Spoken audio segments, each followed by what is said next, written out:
മോളെ പതിയെ കണ്ണു തുറന്നേ.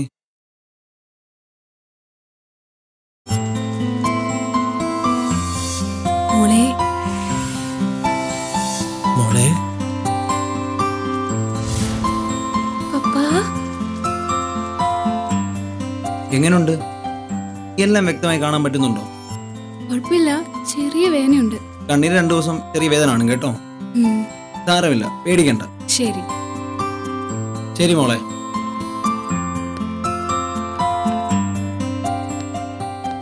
താങ്ക്സ് ഡാ. നമ്മൾ തമ്മിൽ എന്തിനാണ് ഒരു താങ്ക്സ്? പിന്നെ മോക്ക് ബുദ്ധിമുട്ടില്ലെങ്കിൽ ഉടനെ ഡിസ്ചാർജ് ചെയ്യാം കേട്ടോ. ശരി. എങ്ങനെയുണ്ട് മോളെ?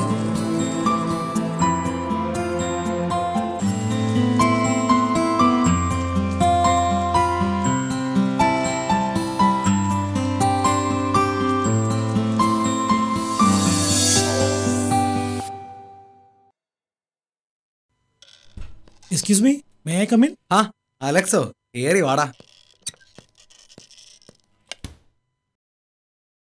മോക്ക് എങ്ങനെയുണ്ട്? മോക്ക് കുഴപ്പമൊന്നുമില്ല. വീട്ടിലാണെങ്കിലും റെസ്റ്റ് എടുക്കാൻ പറയണം. റെസ്റ്റ് ഒക്കെ എടുക്കുന്നുണ്ട്. ആ ജോൺ, എനിക്കൊരു ഉപകാരം ചെയ്യൂ. എന്താടാ? ജോൺ, എൻ്റെ മോക്ക് കണ്ണ് ദാനം ചെയ്ത് ആരെന്ന് അറിയാൻ പറ്റുമോ? അലക്സേ, അത് സാധാരണ ഒരു ഡോണറിന്റെ വിവരം ഒരിക്കലും ഒരു റെസിപ്പിയന്റ് അറിയാൻ പാടില്ല. അത് നമ്മുടെ എത്തിക്സിനെതിരാണ്. പ്ലീസ് ജോൺ, ഒന്നിനുമല്ല, അറിയാനുള്ള ക്യൂരിയോസിറ്റി കൊണ്ട് മാത്രമാണ്. ഞാനിതാരോടും പറയത്തില്ല. ഓക്കെ, നീയുമായുള്ള ഫ്രണ്ട്ഷിപ്പിൻ്റെ പേരിൽ ഞാനത് പറയാം. അയാളുടെ പേര് മഹേഷ്. ഒരു സോഫ്റ്റ്വെയർ എഞ്ചിനീയറാണ്. 2 ആഴ്ച മുമ്പ് ഒരു ആക്സിഡന്റിലാണ് അയാൾ മരിക്കുന്നത്. അദ്ദേഹത്തിൻ്റെ ഫോട്ടോ വല്ലതും കയ്യിലുണ്ടോ? ഒരു സെക്കൻഡ്.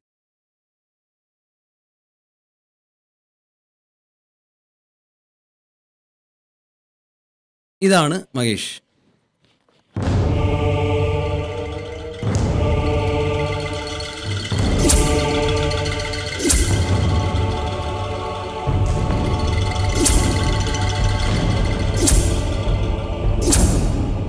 എന്തുപറ്റി അലക്സ്? ശരി. ഓക്കേടാ.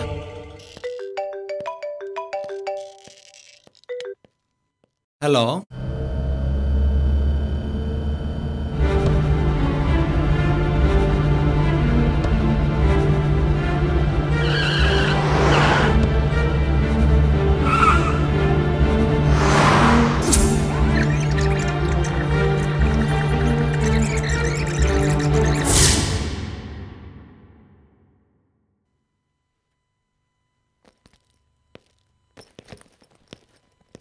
അലക്സ്, അർജുനെ കുറച്ച് വർക്ക് തീർക്കാനുണ്ട്. കുറച്ചൊന്ന് സ്റ്റേ ബാക്ക് ചെയ്യാൻ പറ്റുമോ? സോറി സാർ, ഇന്നെൻ്റെ മകൾക്ക് കണ്ണിനൊരു ചെക്കപ്പ് ഉണ്ട്. ഐ സ്പെഷ്യലിസ്റ്റുമായി അപ്പോയിൻമെന്റ് ഫിക്സ്ഡ് ആണ്. നാളെ രാവിലെ വന്ന് എല്ലാം ഫിനിഷ് ചെയ്യാം. ഓക്കെ, നാളെ രാവിലെ തന്നെ വർക്കെല്ലാം തീർത്താൽ മതി. ശരി സാർ, ബൈ.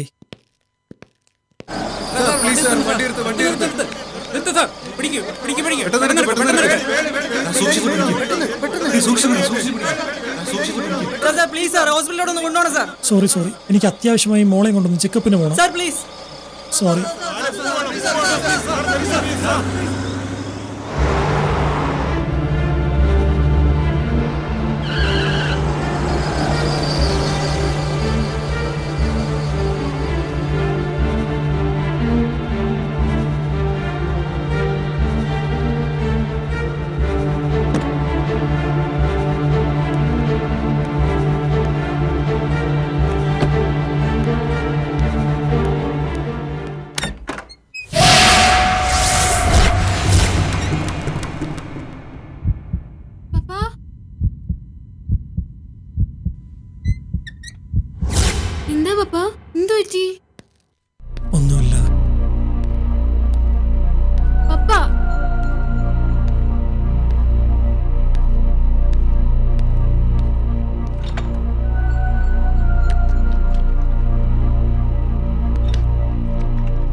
പപ്പ ആക്സിഡന്റ് ആണെന്ന് തോന്നുന്നു പപ്പ.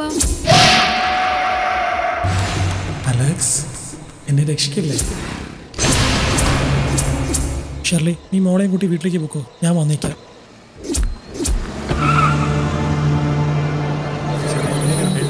എടുക്ക് വേഗം വേഗം. വളരെ ഉപകാരമുണ്ട് സാർ, ആരും നിർത്തുന്നില്ലായിരുന്നു.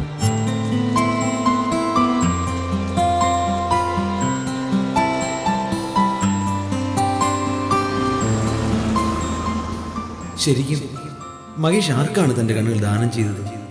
മോൾക്കോ അതോ അലക്സിനോ? തീരുമാനിക്കേണ്ടത് നിങ്ങളാണ്. നിങ്ങളുടെ കണ്ണുകൾ തുറന്നിട്ടുണ്ടെങ്കിൽ വഴിയരികിൽ പിടയുന്ന ഒരു ജീവൻ രക്ഷിക്കാൻ നിങ്ങളുടെ ജീവിതത്തിന്റെ കുറച്ചു സമയം മാറ്റിവെക്കുക.